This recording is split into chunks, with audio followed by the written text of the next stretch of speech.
Right now, when we play our game, it just immediately starts running, and then when we finally run out of hearts, the game doesn't really end. So what I want to do in this video is show how we can add a title screen and then some kind of a game over screen as well, and then even allow us to play again after we lose. We also eventually want to have some sort of a victory stage to the game. However, I don't know what the goal is going to be yet, and so I don't know if it's going to be to reach a certain point on the screen or to gather a number of items. And so I'm going to hold off on a victory stage until another video. So I'm going to go ahead and close that out, and let's jump into the code. So the first thing we want to do is, we've already got some fonts loaded from when we did the little HUD, but I'm going to have some larger text for my game title and game over, or game over screen. So I'm going to make a large font, or an extra large font, and a large font. So I am choosing to have them 96 pixels and 64 pixels. Again, these are numbers you're going to have to play with. If you have a bigger game window or a different font, you definitely will want to alter the sizes so it looks right to you. I am also going to add a section in here called stages, where I'm going to create some constant variables to describe the game stages. So I'm going to have, let's see, we'll have a start stage, and I'm just going to set that to 0. I'll have a playing stage. I'll set that to 1. And then I'm going to have a lose stage, and I'll set that to 2. The values you pick for the numbers here don't really matter at all. And we could code this without even making these constants, but you'll see in a little bit how they're going to make our code easier to read. Right? So the only thing that really matters is that you have 3 different variables, each set to I guess 3 different constants, each set to a unique value. All right, as long as these are all different values, it really doesn't matter what's over here. So I'm going to scroll down to the setup section of our game. And I'm just going to add a line in here that says stage equals start, because that's the initial state for the game. And then let's go make some helper functions. And so I'm going to say def show start, and we'll just put pass in here for now. And I'll do a def show lose. I'll say screen.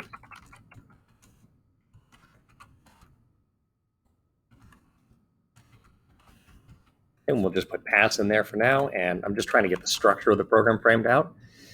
I've got these helper functions, and I'm going to go down to my drawing code now. And I'll say if the stage equal to start, we'll show the start screen. Elif stage is equal to lose, we'll show the lose screen. And so in this one, I think this function, I just want to make it put the title of the game on the screen, and maybe some little instructions for what you're supposed to push to start. And this one will have it say game over, and maybe some instructions for how to restart the game so you can play again. All right, so initially the stage is set to start, and so this code is going to execute. So let's go ahead and write it. So I'm just going to make some text, and I'm just going to copy this same model I did in my show HUD function, which is I'm going to make some text. And so I'm going to go font. This time I'm going to use my extra large font for the game title. So I'll pick the font, and I'll say font XL, and I'll render. And I don't, my game is in the title constant in my settings section up at the top. So I'm just going to make that be the text that I render. I'm going to say true because I want nice anti-aliased text, and I'm going to say white because I've only loaded like 3 colors, and so that's what I have right now. Then I'm going to say get the rectangle for the text, so I'll say text.get rect. I want to position it, So I'm going to try to get the title dead centered on the screen. So I'm just going to set the center of the rectangle to, and I'll say the width divided by 2, comma, height divided by 2. And then all we have to do is blit it on the screen. So we'll say screen.blit and do the text, and we'll blit it at the rectangle. So there we go. We've got name of game on the screen. So now the next thing I want to do is put a little, the game is still playing right now. And what I would like to do is maybe have it say, press any key to start. And I don't want to have anything moving until I actually start the game. So first, let's add another line of text underneath here. Let's just copy this. And I'm going to go to my small text now. And we'll just add, let's say, press any key to start. And now I have to think about my positioning a little bit, because I've got, if I center both things, that doesn't look right. You can see that I have the text on top of another. So I think what I want to do is reposition it so kind of the whole thing is centered, but this name of game is nudged up a little bit, and this press any key to start is below it.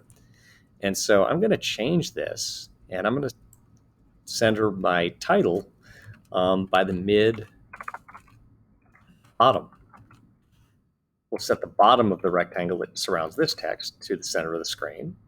And then we'll think of the rectangle that surrounds the start instructions, and we'll center that by the middle top of the rectangle.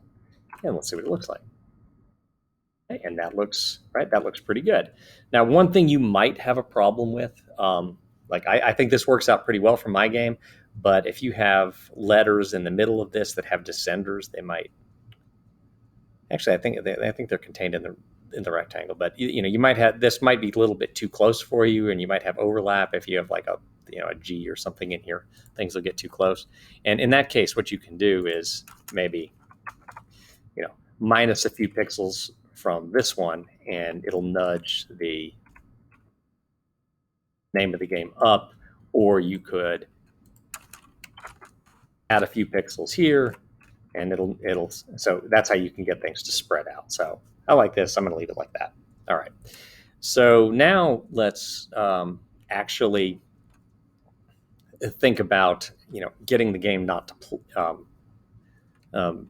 getting the game to not play during the start screen. So I'm going to go down to the this section here, and this is really easy. All you have to do is if stage is equal to playing, and we'll tab both of those things over. So now, right, nothing will update unless we're in the playing stage. Right, so now nothing's moving, and my controls don't work. So the next thing I want to do is devise a way to change stages. And so I'm going to do that in my key down section here. All right, I'm going to have a key press do it. And so I'm going to break this down into if stage is equal to start. And then I'll say elif stage is equal to playing. And I'll say elif stage is equal to lose. And so the only time you should be able to jump is in the start stage. So we'll deal with that there, right? In the playing stage. So in the playing stage, we care about controls. I'm going to go down here as well, and this part, if stage is equal to playing, that is the only time we care about those controls. And now if we're in the start stage, I'm not even going to write if event.key equals, because I said my instruction said press any key to start. So we already know we have a key down event. So all I have to do is just say stage is equal to playing. And I'm just going to put a pass right here for now, just so the code runs. All right, so I'm just breaking down by what stage of the game I'm in, and I'm listening for different, and I'm paying attention to different keyboard input depending on the stage. and doing different things depending on the stage. So let's see. And nothing's moving. And as soon as I push a key,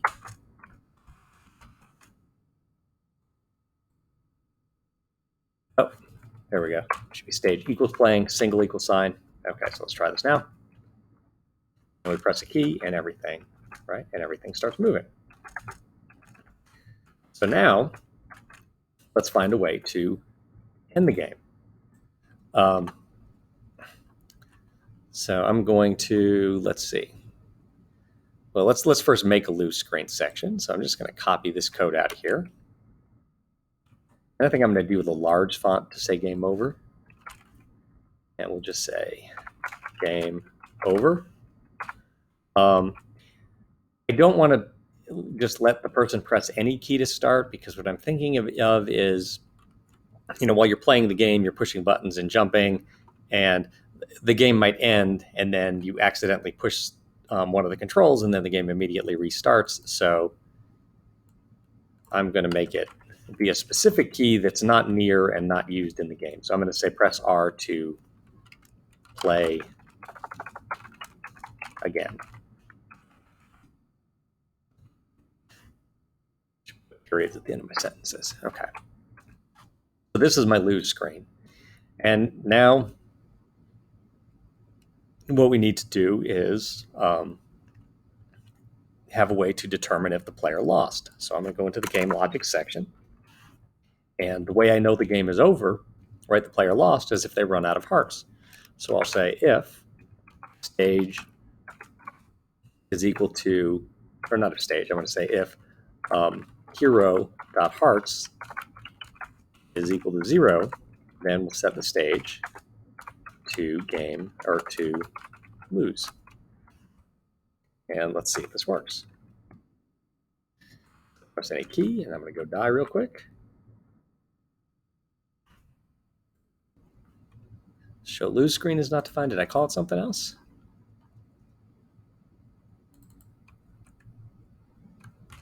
Lose screen.